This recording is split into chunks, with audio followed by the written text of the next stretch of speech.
누구나 승리하는 삶을 살고 싶어 합니다. 그러나 인생의 승리라고 하는 것이 하루아침에 갑자기 찾아오는 것이 아닙니다. 오랫동안 준비하며 갈고 닦았던 기량이 결정적인 순간에 터져나오므로 승리하게 되는 것입니다. 그래서 한때 미국 헤비웨이트 챔피언, 우리 복싱 선수였던 조 프레이즈라는 분이 있죠. 우리 알리를 다운시키고 우리 챔피언 됐던 귀한 분입니다. 그분이 이런 말씀하신 적이 있어요. 챔피언은 링 위에서 탄생하는 것이 아니다. 다만 링 위에서 챔피언임을 인정받는 것뿐이다. Champions aren't made in the ring. They are merely recognized there. 링 위에서 챔피언이 탄생하는 것이 아니라 그동안 그들이 갈고 닦았던 실력을 링 위에서 인정받는 것입니다. 실제로 많은 선수들이 링에 오르기 전에 체육관에서 무수히 많은 땀과 수고를 쏟게 되죠. 이것이 결과적으로 챔피언이 되게 하는 것입니다. 우리 인생도 마찬가지입니다. 우연히 찾아오는 승리나 성공은 없습니다. 평소에 어떤 모습으로 나의 삶을 준비해 왔느냐에 따라서 성공과 승리가 결정이 되는 것입니다. 여러분, 인생의 위대한 순간은 결코 하루아침에 갑자기 찾아오지 않습니다. 오랜 시간 준비하며 갈고 닦아온 것이 하나님께서 주시는 기회를 통해 우리에게 나타나게 되는 것입니다. 이런 면에서 우리가 인생을 살면서 평소에 우리 내면을 바르게 가꾸고 영적 기량과 실력을 쌓는 것은 대단히 중요합니다. 흔히 기독교 신앙을 로또에 당첨되는 것처럼 어느 날 갑자기 하늘에서 복이 떨어지는 그런 것을 생각하는 분이 계시지만 이것은 대단히 위험한 요행주의이면서 구복신앙의 전형이라고 할 수가 있습니다. 물론 하나님께서는 하늘문을 여시고 축복을 부어주실 수가 있습니다. 그러나 아무에게나 이런 복을 부어주시는 것은 아니죠. 준비된 자에게 축복을 부어주시는 것입니다. 그러므로 우리가 평소에 믿음의 그릇을 키워야 됩니다. 평소에 영적인 기량을 닦고 영성의 칼을 갈았을 때에 하나님께서 결정적인 순간에 우리를 불러서 사용해 주시는 것입니다. 오늘 여러분의 신앙생활은 어떤지 모르겠습니다. 혹시 나이브하게 시간만 보내며 여행을 바라는 그런 신앙 가운데 계신다면 여러분은 준비를 하셔야 돼요. 평소에 영적 기량을 잘 닦고 하나님이 때가 되었을 때 부르면 마음껏 쓰임받을 수 있도록 영성을 준비하고 기량을 닦는 것은 대단히 중요한 것입니다. 우리가 어떻게 하면 우리의 내면을 잘 가꾸고 영적 기량을 잘 가꾸어서 결정적인 순간에 하나님께 쓰임받을 수가 있을지 오늘 본문을 중심으로 그것을 함께 정리하려고 합니다. 우리 같이 봉독한 본문에 보시면 드디어 다윗이 골리앗을 거꾸로 때리는 장면이 기록되어 있습니다. 우리가 지금까지 다윗과 골리앗 스토리를 다뤄왔는데 오늘 세 번째 시간이죠. 드디어 골리앗을 무너뜨리는 장면. 아신 대로 골리앗이라는 인물은 이스라엘 사람이 감당하기에는 너무나 큰 문제였죠.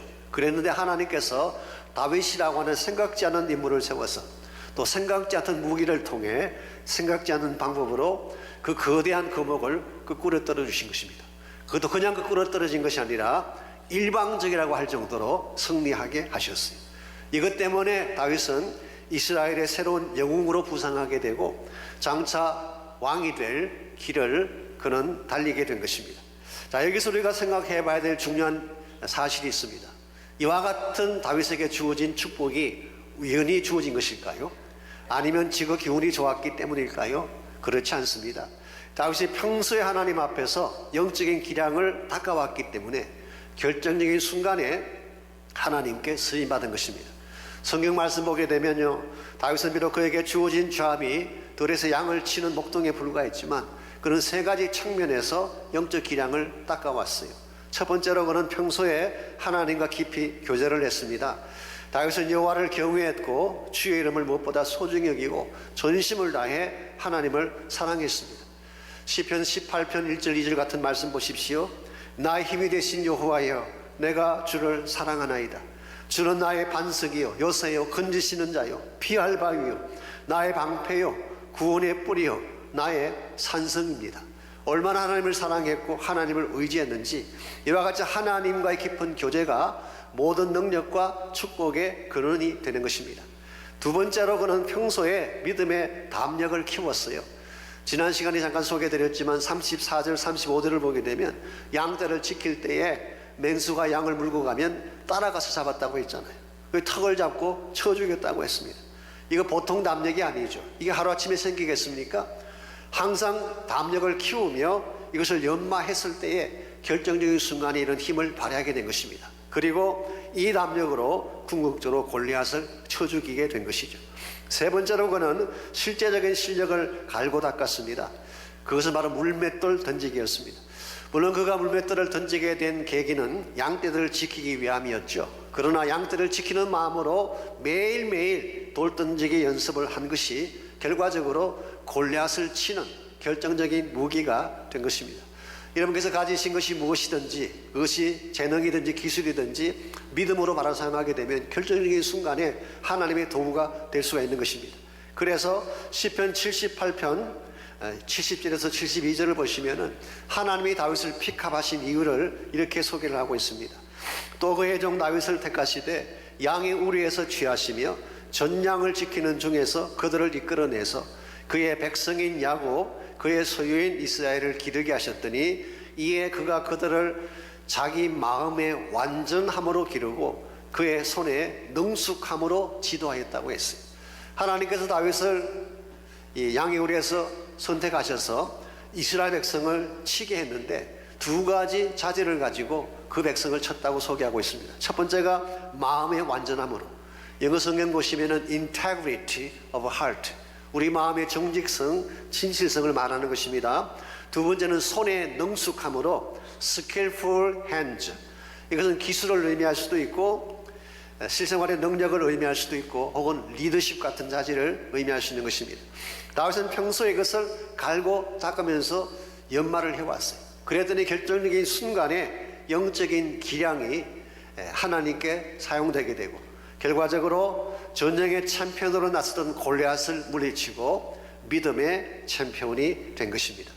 오늘과 저에게 이와 같은 영적 기량이 필요합니다. 그래야지 문제가 찾아왔을 때에 그것을 잘 감당하고 믿음의 챔피언이 될 수가 있는 것입니다. 우리가 어떻게 하면 평소에 믿음의 역량을 잘 쌓고 준비를 잘해서 결정적인 순간에 승리를 할 수 있을까요? 오늘 본문에 나타난 다윗의 케이스를 통하여서 승리의 결정타를 날리는 데 꼭 필요한 몇 가지 비결을 함께 정리하려고 합니다. 첫 번째로 우리가 승리의 결정타를 날리려면 믿음의 안목을 길러야 돼요. 믿음의 안목을. 믿음의 기량이라고 하는 것은요, 무엇을 보느냐로부터 시작이 됩니다. 보아야 할 것을 바로 보는 눈, 인식해야 될 것을 바르게 인식하는 안목이 있어야지 바른 판단을 할 수 있게 되고 그때의 결정적인 순간에 쓰임받게 되는 것입니다. 흔히 다윗과 골리앗의 싸움에서 이 다윗을 언더독이라 그렇게 부르는 분들이 있죠.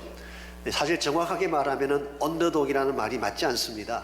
이 언더독이라는 이 표현은요, 양 팀의 실력이 비슷비슷할 때 그때 사용하는 용어예요. 예를 들어서 LA 다저스하고 애나임 엔젤스가 붙었어요. 그랬을 경우에는 엔젤스가 언더독이다 그렇게 말할 수 있어요. 점수차가 1.2점 정도밖에 차이가 나지 않을 경우에. 그런데 현격한 차이가 나는 경우는 그렇게 표현하면 안 됩니다. 예를 들어서 오래전에 연세대학교 야구팀하고 서울대학교 야구팀이 붙었어요. 서울대학교도 야구팀이 있습니다. 무섭게 생각하지 마십시오. 야구팀이 있어요. 그런데 연대하고 붙어서 스코어가 29대 0으로 졌어요.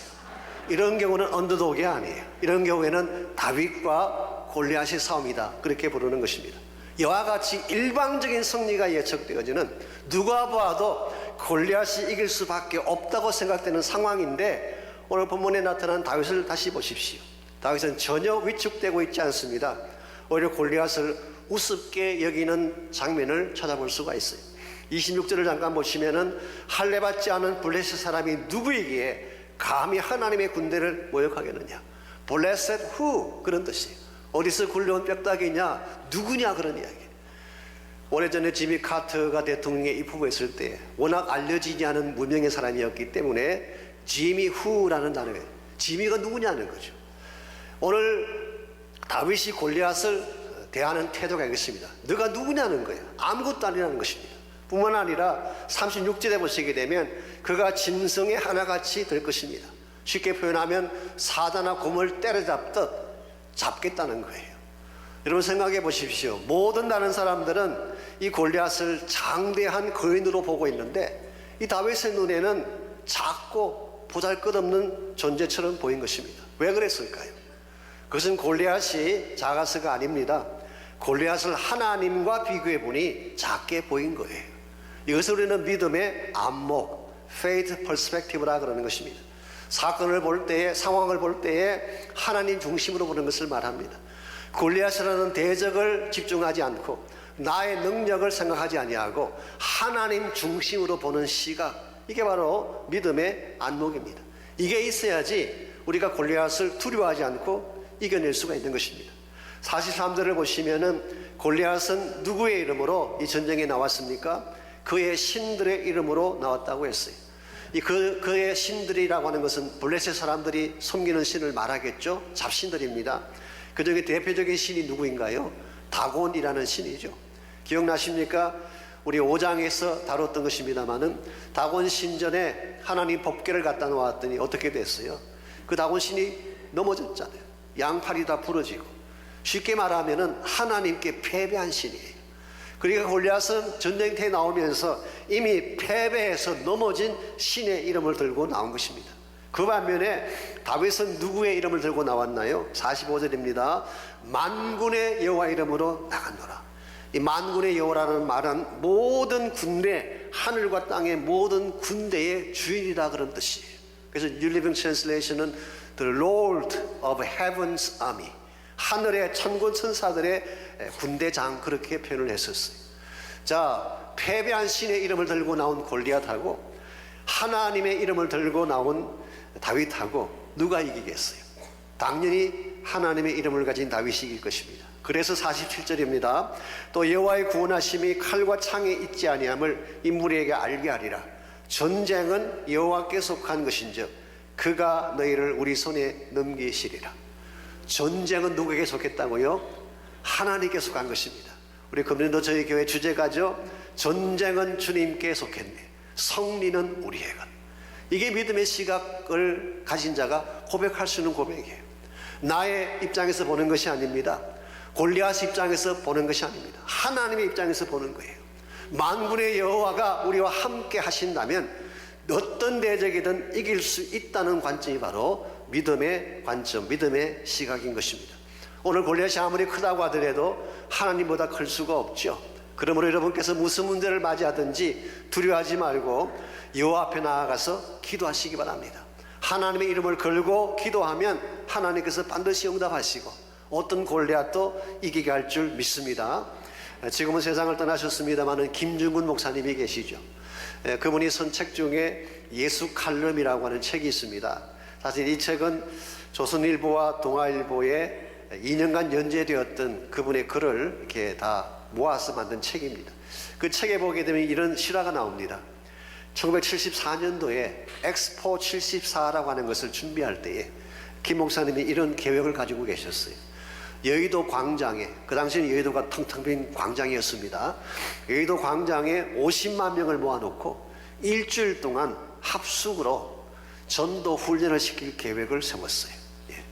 50만 명을 모아놓고 일주일간 동안 전도 훈련을 시키는 것입니다. 자, 이 계획을 CCC 스태프들을 모아놓고 발표를 했더니 모두가 다 반대했어요. 불가능하다는 것입니다. 그들이 내세운 이유를 적어보니까 60몇 가지가 나왔어요.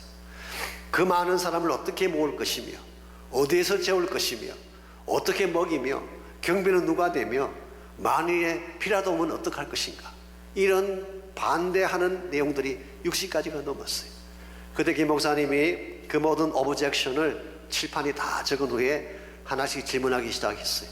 첫 번째 항목에 대해서 이렇게 묻습니다. 만일 이것을 하나님이 하신다면 못하실까요? 할 수 있을까요? 스태프들이 뭐라 그러겠어요? 하나님은 하실 수 있습니다.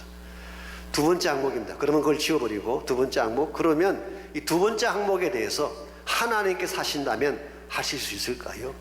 예, 할 수 있습니다. 이렇게 해서 하나씩 지워가기 시작했어요. 나중에 60몇 개가 다 지워지고 칠판에 남아있는 오브젝션이 하나도 없게 된, 여러분, 우리 인간의 시각으로 보면 불가능해 보이는 것이지만 하나님의 시각에서 보면 다 가능한 것입니다. 실제로 그때에 68만 명이 합숙순전을 했고 50만 명의 철학기도를 했으며 사고 하나 나지 않았어요. 분실물 수천 개가 나왔지만 모두 주인에게 되돌려 주었고 이 여파로 한국교회에 새로운 지평이 열리는 그런 역사가 일어났습니다. 이 칼럼의 끝부분에 이런 말이 적혀 있습니다. 신앙은 쓰레기통에서 장미를 피게 하는 변화와 창조의 힘이다. 신앙이란 뭐냐? 쓰레기통에서 장미꽃이 피게 하는 파워. 오늘 여러분과 제가 하나님의 입장에서 하나님을 신뢰하는 믿음을 갖게 되면 쓰레기통에서도 장미꽃이 피게 할 수가 있어. 메마른 사막에도 백합꽃이 피게 할 수가 있는 것입니다. 그러므로 무슨 문제를 만나든지 안 된다라고 하지 마시고 내게 능력 주시는 자 안에서 모든 것을 할 수 있다라고 선포하시기 바랍니다. 그리고 주님의 이름으로 나가게 되면 하나님께서 새 창조 역사를 만들어 주시는 것입니다.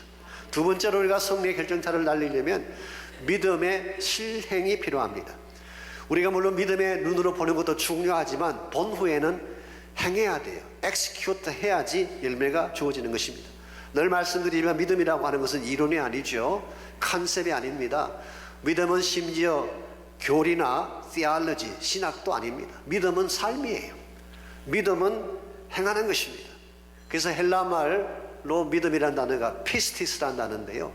이것을 우리는 액션 나운이라고 부릅니다. 행동이 전제되어지는 명사 그런 뜻이에요. 그래서 참된 믿음은 반드시 행함이 있어야지 그 믿음의 가치가 나타나는 것입니다. 오늘 보면 48절 49절을 보시게 되면 다윗이 골리앗을 물리치는 가운데에 어떤 액션을 취했을까요?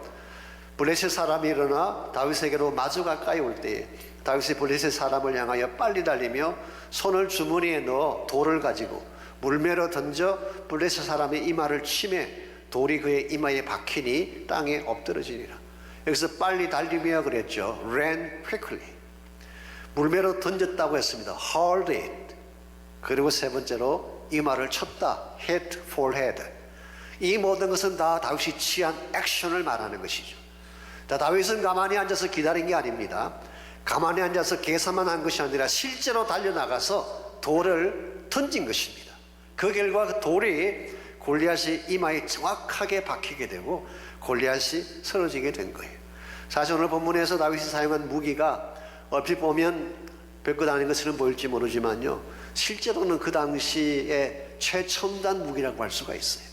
최첨단 무기. 루이 기글리오가 쓴 골리앗 끝장내기라는 책에 보게 되면요, 다윗이 막 달려가면서 물매로 돌을 던지지 않았습니까? 그 돌의 위력이 45구경 매그넘 권총알과 같은 위력이래요. 그러니 상대가 되겠습니까? 그래서 기글리오 이렇게 말했어요. It takes less than 10 seconds. 골리앗을 무너뜨리는데 10초도 안 걸렸대요. 단순간에 끝난 것입니다. 이와 같은 것이 믿음의 실행이에요.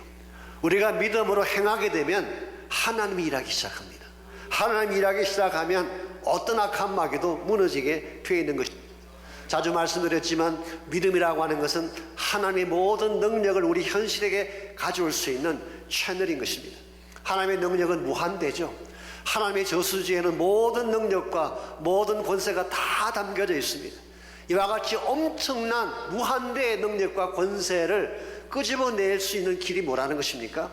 믿음이라는 거예요. 믿음을 가지게 되면 그 하나님의 엄청난 능력이 우리에게 나타나는 것입니다. 그때 기적이 일어나고 역사가 일어나는 것입니다.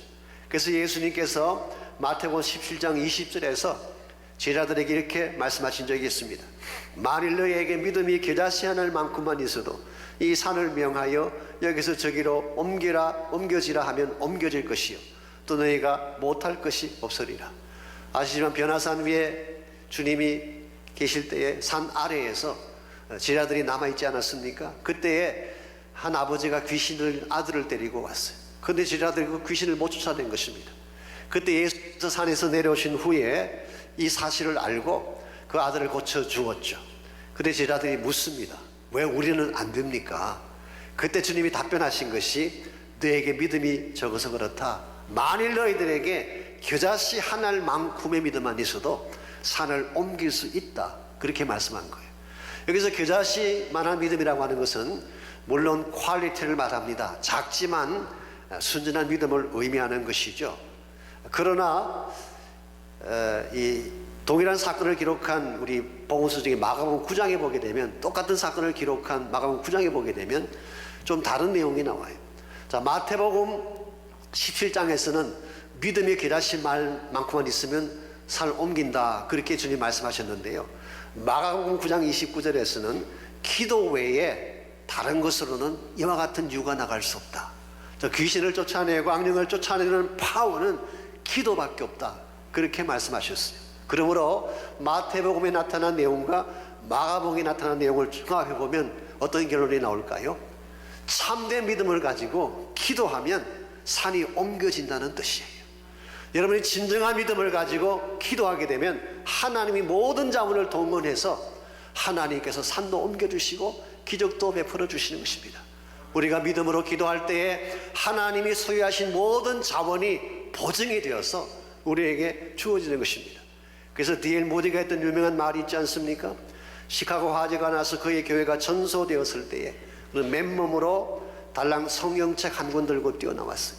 그때 기자들이 물었습니다. 이제 어떡할 것입니까? 그때 모두가 했던 유명한 말이 있습니다. 염려하지 마십시오. 저는 여러분이 가지지 못한 담보가 있습니다. 그게 뭐냐 물었더니 그는 손에 들고 있는 성경책을 높이 들면서 이 안에 하나님의 담보가 들어있습니다. 이 말씀을 믿고 기도하면 하나님이 책임져 주십니다. 이게 우리가 선포할 믿음의 선포입니다. 결과적으로 D.L. 모디는 예전보다 더 큰 교회당을 짓고 하나님의 큰 역사를 이루지 않았습니까? 우리가 믿음으로 행할 때에 하나님이 기적을 베풀어 주시는 거예요. maybe 여러분의 인생 가운데도 여러분의 힘으로 옮길 수 없는 산이 분명히 있을 것입니다. 아무리 애쓰고 발버둥쳐도 움직일 수 없는 산들, 어떤 분은 신분의 문제 때문에 그렇게 힘들어할 수도 있고 경제적인 불황이나 자녀에 대한 문제나 질병에 대한 문제 때문에 힘들어하는 분이 계실 거예요. 아무리 노력해도 내 힘으로는 움직일 수 없는 산, 그런데 믿음으로 기도하면 하나님이 옮겨주신다는 거예요. 그러면 여러분에게 필요한 것은 믿음의 결단입니다. 정말 믿고 선포하고 나아가게 되면 하나님은 기적도 베풀어 주시고 산도 옮겨주시고 반드시 골리앗을 끄꾸러뜨리고 승리하게 만드시는 것입니다. 이런 면에서 우리가 골리앗이라는 거인을 무너뜨리려면 1차적으로는 바른 안목이 필요하죠. 하나님이 나와 함께 하시면 승리한다는 믿음의 안목이 필요합니다. 두 번째는 믿음의 물맷돌을 던지기만 하면, 액션을 취하기만 하면 하나님이 기적을 베풀어 주시는 거예요. 그런데 또 한 가지가 있습니다. 정말 이 전쟁에서 완전한 승리를 이루기를 원한다면 끝내기를 잘해야 돼요. 그래서 승리의 결정타를 내리려면 바른 끝내기가 필요하다, 그렇게 말할 수가 있습니다. 우리의 싸움은 영적인 전쟁이죠. 다른 말로 표현하면 죄와 사탄을 대항을 하는 전쟁입니다. 이와 같은 전쟁은 마무리를 잘해야 돼요. 대충 하게 되면 우리는 다시 그들에게 당할 수 있기 때문에 죄에 대해서, 사탄에 대해서는 철저하게 처리를 해야지 다시는 그게 말려 들어가지 않게 되는 것입니다. 그래서 50절 51절을 보시게 되면 다윗은 이 전쟁을 어떻게 마무리하고 있나요? 50절 51절입니다. 다윗이 같이 물매와 돌로 블레셋 사람을 이기고 그를 쳐 죽였으나 자기 손에는 칼이 없었더라. 다윗이 달려가서 블레셋 사람을 밟고 그의 칼을 그 칼집에서 빼내어 그 칼로 그를 죽이고 그의 머리를 베니 블레셋 사람들이 자기 용사의 죽음을 보고 도망하는지라 그랬어요. 얼핏 보면 참 잔인해 보이는 그런 장면이죠. 이 다윗이 아직 10대 소년이라고 말씀드렸는데요, 10대 소년인 다윗이 이마에 돌을 맞고 죽어있는 골리앗을 발로 밟고 그의 칼을 뽑아가지고, 본인은 칼이 없으니까 이 골리앗 자신의 칼을 뽑아가지고 목을 쳐서 베어버렸어요. 예. 그 당시는 고대 사회이기 때문에 목 자르는 게 쉽지 않습니다. 아마 피가 튀고 굉장히 잔혹한 장면이 벌어졌을 거예요. 그리고 maybe 다윗이 그 목을 손에 높이 들고 승리를 선포했을 가능성이 많습니다. 아직 10대에 불과한 소년이 행한 행위치고는 좀 끔찍하다는 생각이 들지 않습니까? 근데 왜 이렇게 했을까요? 두 가지 이유가 있습니다. 첫째는 완전히 처리하기 위함이에요. 다시 말씀드리지만 죄와 사탄에 대한 것은 철저하게 처리를 해야 됩니다. 두 번째는 이와 같은 승리를 선포해야지 적군들이 물러가기 때문이에요. 그래서 51절 하반부를 보시게 되면 블레셋 사람들이 이 장면을 보고 도망쳤다고 했어요.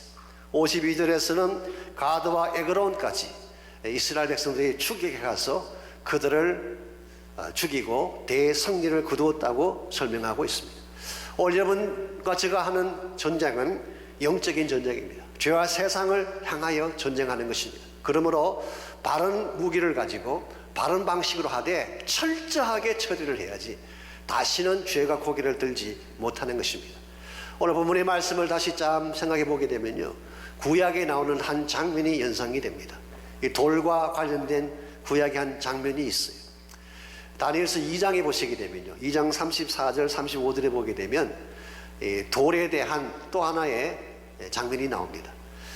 다니엘서를 공부하신 분은 아시겠지만 다니엘서 2장에는 느부갓네살 왕이 꿈을 꾼 내용이 나오죠. 꿈을 꾸었는데 꿈이 생각이 안 나요. 그런데 꿈은 생각이 나지 않는데 굉장히 엄청난 꿈을 꾼 것입니다. 그때 느부갓네살이 번민을 하게 됩니다. 그래서 바벨론에 있는 유명한 박사들, 술객들, 전쟁이를 다 불러다가 꿈을 해몽해 달라고 요청을 합니다. 그때 그들이 반문하기를, 왕이시여 꿈이 무엇인지 말씀을 해 주셔야지 해몽을 하지 않겠습니까?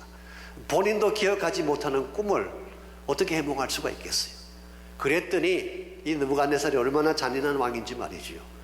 꿈을 해몽하지 못한다고 바벨론에 있는 모든 술객들과 박사들을 다 모아서 죽이라고 명령을 내렸어요. 그때 다니엘이 이 소식을 듣고 왕에게 찾아가서 꿈의 내용도 말해주고 꿈을 해몽해 주는 내용이 나옵니다. 자, 느부갓네살이 꿈에 보았던 것이 무엇인가요? 큰 신상이었어요. 머리는 순금으로 되어 있고, 화면에 보시는 저 그림입니다. 머리는 순금, 가슴과 두 팔은 은으로 되어 있고, 배와 넓적다리는 브론즈, 동으로 되어 있고, 종아리는 쇠로 되어 있고, 발은 쇠와 진흙이 섞여 있는 거대한 신상이에요. 거대한 신상, 자이언트예요. 마치 오늘 본문에 나오는 골리앗을 연상시키는 거대한 신상이죠. 그런데 손을 대지 아니한 돌이 하나 나타나서, 이걸 옛날 성경에서는 뜨인 돌이라 그랬는데요, 공중에 날아다니는 돌을 말합니다. 돌이 하나 나타나서 그 신상을 치는 순간 그것이 산산조각이 나서 바람이 흩어지고, 신상을 쳤던 돌은 태산을 이루어서 온 세계에 가득 차게 되는 그런 꿈이었어요. 이게 무슨 뜻일까요? 여기에 나오는 큰 신상은 세계 제국을 상징하는 것입니다. 역사상 존재했던 대표적인 엠파이어들, 그 중에 제일 첫 번째가 바벨론 제국이죠. 이게 순금으로 된 머리를 상징하는 것입니다. 가슴과 두 팔은 바벨론이 멸망한 후에 두 개의 나라가 합쳐져서 한 제국이 됩니다. 그게 페르시아 제국입니다. 페르시아 제국. 페르시아 제국이 멸망한 후에 세 번째 등장한 제국이 헬라 제국이죠. 알렉산드라고는 대왕이 등장하면서 온 세계를 정복했습니다. 그게 바로 배와 넓적다리입니다. 그리고 헬라 제국이 망한 후에 등장한 것이 로만 엠파이어, 로마 제국이 등장하게 되죠. 그걸 쇠로 묘사한 것입니다. 그리고 발가락은 흙과 진흙이, 쇠와 진흙이 섞여 있는 발가락은 장차 등장할 열국 시대를 상징하는 것입니다. 이와 같이 거대한 세상 제국이 있는데, 이 세상 제국을 돌이 나타나서 치는 순간 산산조각이 된, 여기서 말하는 돌이 무엇을 의미하는 것일까요? 오늘 본문과 연결시켜 보시게 되면 장자 다윗의 후손으로 오신 예수 그리스도를 상징하는 것입니다. 예수님께서 등장하셔서 그 모든 세상 제국을 치는 순간 그들이 산산조각이 나고 오히려 하나님 백성으로 온 땅이 가득 차게 되는 비전, 이걸 우리는 하나님 나라 비전이라고 부르는 것입니다. 이것을 위해 지금부터 2000년 전에 예수님께서 이 땅에 오셨어요. 예수님께서는 십자가에서 죽으실 뿐만 아니라 부활하심으로 드디어 하나님 나라의 승리를 선포하십니다. 그래서 마귀 사탄은 예수님의 십자가 사건으로 패배자가 되게 되고, 이런 의미에서 오늘 본문과 연결시켜 보자면은 마귀를 무너뜨리게 한 결정타가 바로 예수님의 십자가라고 할 수가 있어요. 그 결과 마귀는 패배자가 되고 하나님의 나라는 승리하는 나라가 되어서 지금도 펼쳐져 가고 있다는 사실, 이걸 오늘 성경이 말하는 것입니다. 그래서 예수님께서 요한복음 19장 30절에서 이런 말씀하셨죠. 임종하시기 직전입니다. 다 이루었다, 다 이루었다. 영어 성경은 It is finished, 모든 것이 다 완성되었다, 끝났다, 그렇게 했어요. 헬라 말로는 타텔레스타이, 이것은 paid off 됐다 그런 뜻이. 그러므로 여기서 다 이루었다는 이 표현은 하나님의 구속이 다 완성된 것을 의미하는 것입니다. 예수님의 보혈로 우리의 모든 죄 문제가 속량되어지고 completely paid off 된 사실을 말하는 것이죠. 이게 1차적인 의미입니다. 그러나 동시에 또 한 가지 의미가 있습니다. 이 예수님의 십자가 사건, 그래서 다 이루었다는 이 말씀은 바로 마귀를 끝장낸 사실을 말하는 것입니다. 그러므로 예수님께서 다 이루심으로 The Satan is finished. 사탄의 시대는 끝장난 거예요. 패배한 것입니다. 그러므로 여러분과 제가 이 땅을 살아가면서 마귀 사탄을 두려워할 이유가 있을까요? 두려워할 이유가 없습니다. 이미 예수님이 끝장낸 존재이기 때문에, 이미 예수님을 통해서 패배한 자이기 때문에, 이런 측면에서 십자가라고 하는 것은 승리의 상징입니다. 십자가는 모든 죄악을 도말하고 사탄의 모든 괴계와 권세를 물리치는 영광의 상징입니다. 그러므로 우리 모두는 이 십자가를 사랑해야 됩니다. 이 십자가를 자랑해야 됩니다. 이 십자가의 능력으로 세상을 이기고 마귀를 물리치고 우리를 공격하는 모든 골리앗들을 무너뜨려야지 우리를 통해 하나님 나라가 전개되어지고 하나님이 영광 받게 되시는 것입니다. 오늘이 예수님의 고난을 묵상하고 생각하는 팜 선데이죠. 종려주일이라고 부릅니다. 예수님께서 십자가 지시기 위해 예루살렘으로 입성했던 그날이죠. 그때에 예루살렘 도로 연변에 서 있던 수많은 예루살렘 주민들이 호산나를 외쳤어요. 그런데 그들은 호산나를 외치지만 오시는 그분이 그리스도인 것은 모른 채 외쳤어요. 그러나 여러분과 저는 예수가 누군지를 알기 때문에 우리가 외치는 호산나는 다른 의미일 것입니다. 남아프리카에 가게 되면 짐바브웨라고 하는 나라가 있습니다. 저희 교회 김정덕 선교사님이 사역하시는 곳이죠. 그게 사역하시는 선교사님 중에 메이비스 포드라고 하는 자매님이 계십니다. 이분은 라이프라인이라고 하는 선교단체에서 사역을 하시면서 짐바브웨 사람들에게 사랑과 복음을 전하는 그런 사역을 하고 있습니다. 제가 듣기로는 이분이 2차례에 걸친 암으로 투병 생활도 하셨고 어려움도 많이 겪으신 분이에요. 이분이 1978년 고난주간 이사야 9장과 마태복음 21장을 묵상하던 중에 자신의 심령 속에 임재하신 주님을 경험하면서 견딜 수 없는 감격으로 드린 찬양이 있습니다. 그 찬양이 바로 호산나 다윗의 자손에게, 호산나 to the son of David이라고 하는 그런 찬양입니다. 말씀드린데도 그 당시 예루살렘 주민들은 예수가 누군지도 모른 채 호산나를 외쳤지만 여러분과 저는 예수가 누군지를 압니다. 우리가 외쳐야 될 호산나는 참 왕 되신 그분을 향한 우리의 찬양과 고백이 되어야 할 것입니다. You are the King of Glory. 당신은 영광의 왕이십니다. You are the Prince of Peace. 당신은 평강의 왕이 되십니다. You are the Lord of Heaven and Earth. 당신은 하늘과 땅의 주인이 되십니다. You are the Son of Righteousness. 당신은 의로움의 아들이 되십니다. 호산나 to the Son of David. 호산나 to the King of Kings. Glory in the highest heavens. Jesus the Messiah reigns. 당신은 영광의 왕, 당신은 평강의 왕.